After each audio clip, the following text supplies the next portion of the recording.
And we'll move to a subject which we could spend all night on again, but that's the subject of renewable energy. So this question from James Baxter and an additional question from George McElroy, which I have lumped together as one. So James. So which types of renewable energy should be prioritised, and how much focus should be given on terrestrial and marine, respectively? What barriers do we face in producing policy changes to increase renewable energy infrastructure? Duncan. I spent the first 10 years of my legal career consenting renewable energy, so onshore wind farms, building them, repowering them, offshore wind farms around 1, 2, 2.5, 3, solar, small-scale hydro, AD. And I suppose the short answer is all of them, because they all add to the energy mix. They all do slightly different things. And a lot of the ability to do, for example, the marine offshore is because of the experience of, ironically, the oil and gas industry offshore, but the onshore wind. If we hadn't had the onshore wind, we would never have had the technology to be able to deploy it offshore. What will be more interesting and probably have more of an impact on which are the most efficient methods of generating electricity going forward is going to be about the rest of the stuff that we don't really think about, which is the transportation infrastructure, the transmission infrastructure. We have a legacy system that is based on having centralised generation that then is transmitted out to the periphery, whereas what we're now trying to do is we're now trying to generate electricity at the periphery and then drive it back up the line, and it simply doesn't work. I was involved with the consenting of 2 of the major onshore wind farms in mid-Wales, and they sat there for years and years waiting to get off the stocks because there just wasn't any way of getting the electricity out, notwithstanding the problems of getting the turbines in the first place. We are where we are with our energy mix, in part at least because we had ways of generating electricity and we then rested on our laurels.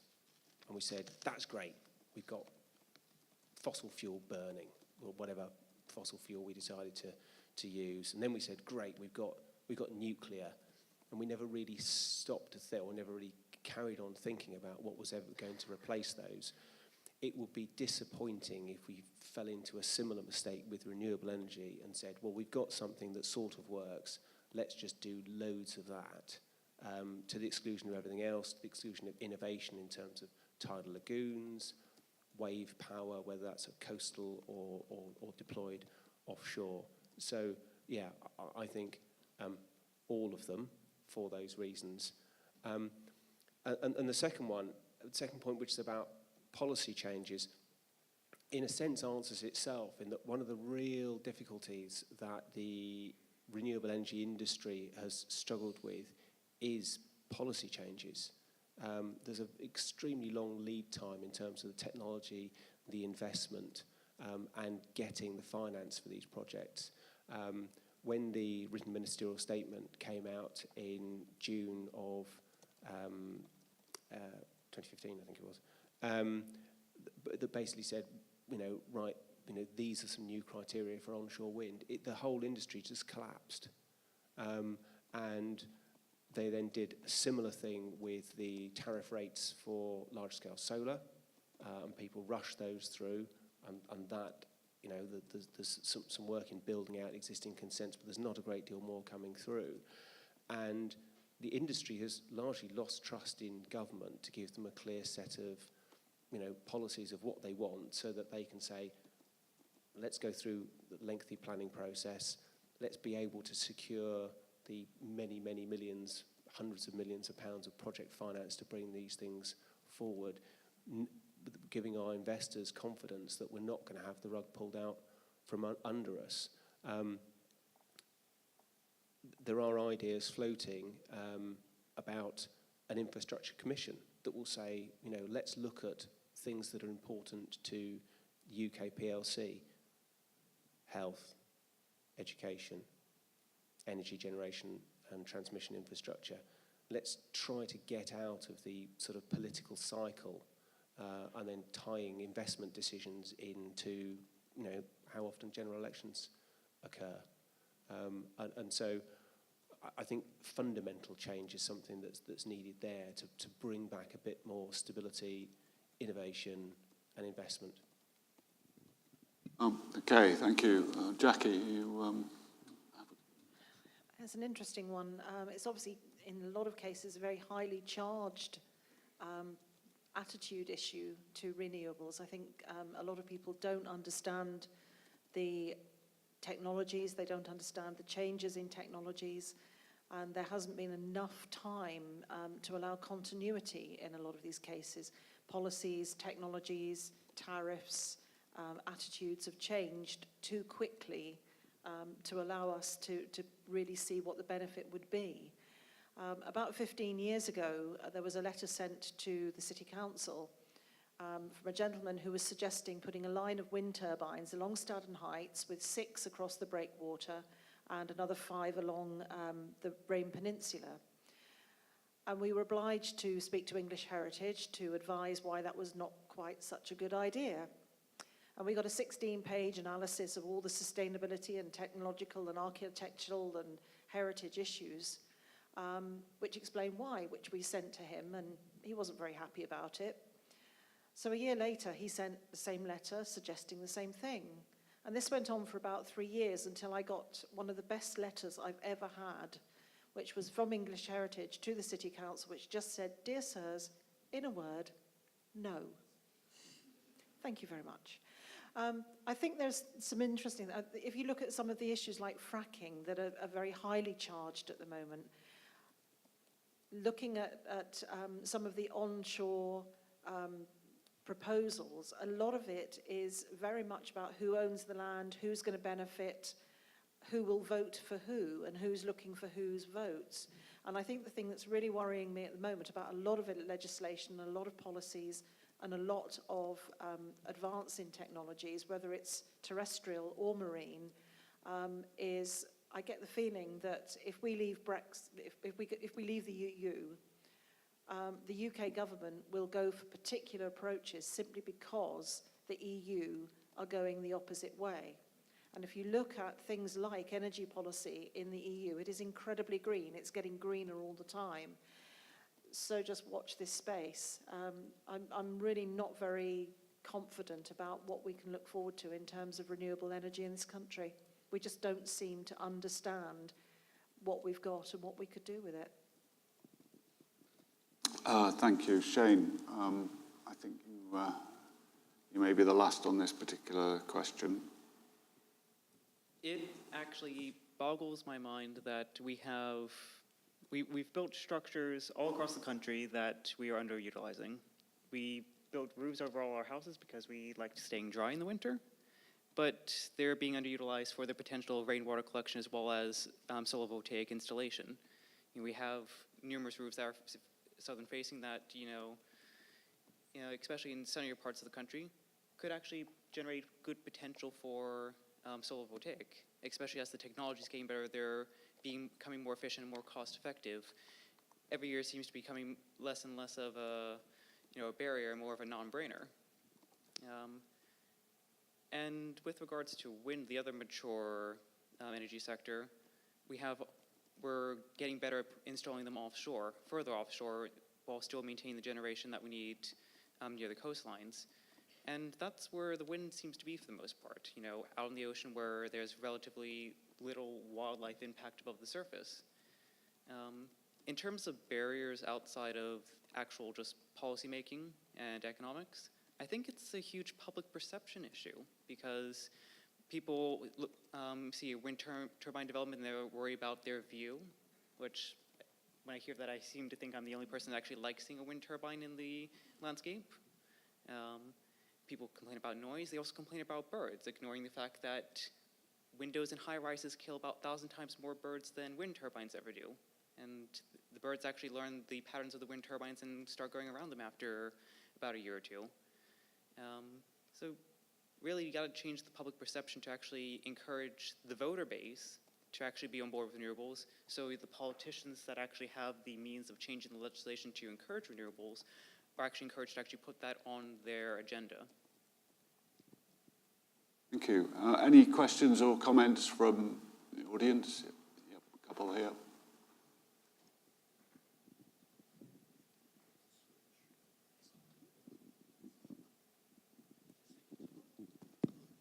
Right, it's on apparently. I'd just like to point out that within the European Union, Germany is the biggest coal burner, and it is the major source of pollution in Germany for producing power. That is followed by Poland. Interesting to this end, Michael Bloomberg has today stumped up £50 million to encourage Germany and Poland to start shifting more into alternative energy forms. Bloomberg has been working in America, where he has sponsored umpteen projects to the tune of 146 million over the past few years in efforts to shift the American coal-burning industry for power, and has been quite successful in that. And today, it was announced that it's starting in Europe. So this is going to be an interesting process to watch. But with reference to the European Union and the measures that they take for improving the environment through alternative energy sources is laudable. Germany, which is the lead country in Europe, is still burning massive amounts of brown coal to produce power.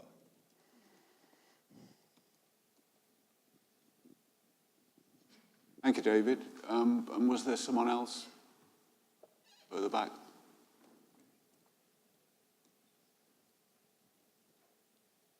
You talked about investments as kind of a driver of change in the renewable and energy industry in general as well.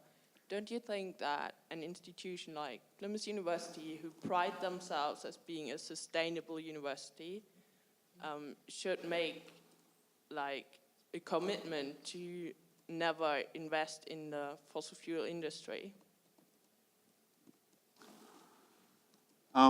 Yes, I do. I agree. Well, I started from the Go. I've forgotten what the overarching. It's changed a few times. The overarching organisation to try to help create petitions around Go Fossil Free from your investments. And I created one for Plymouth University actually about 3 years ago. And then someone wrote to me saying they were going to take it on because I didn't have time to push it a lot. And I, to be honest, I don't know where that is. But they seemed, I think it was one of the environmental science students, actually. So it's a very good question, and there is, so even if it hasn't been taken further out there is a sort of a skeleton where people can sign up and say to Plymouth University that they need to be part of moving fossil-free in their investments, and also in their the energy that they use, but particularly in the investments. So I can just say to you, and also can say that, you know, at the university, we really listen to our students. We really do. So as a student body, and I can see many potential students looking like people in the audience here tonight, you know, if please take that shell and run with it. It would be fantastic. I'd love to see that happen, and I'll be with you in that campaign. I'm not able to spearhead it. So. Okay. Oh, sorry, Shane. Go ahead. I'd actually just like to briefly expand that question. Why should anyone invest in, fossil fuel industry? It's dying. Why put more money in a dinosaur when we have the alternatives that we really need that development funding. So not just university, country, the world. Why are we still investing in this polluting industry? Sorry, I just also wanted to add one more thing that I just remembered, that Ian Stewart, actually, I hope he doesn't mind me saying, because he'd actually said something around how he didn't think that going fossil-free, and it was about a year ago when it was talked about a lot, this campaign to stop investment, that he wasn't sure that that was the best approach. And so I said to him, let's have a debate about that at some point. So maybe that can be a controversial question for next time's environment question, how we can have it as a, and look at the intricacies of that, because it is quite interesting. Yeah, thank you. The fact remains, and has always slightly bewildered me, is that the potential for wind and wave energy, tidal energy that we have in the UK and the surrounding waters, puts us leagues ahead of countries like Germany in terms of what we can tap in terms of renewable energy, and it's so underutilised. But that's another question for another time. James, do you have any comeback from what you've heard? Thank you. Okay.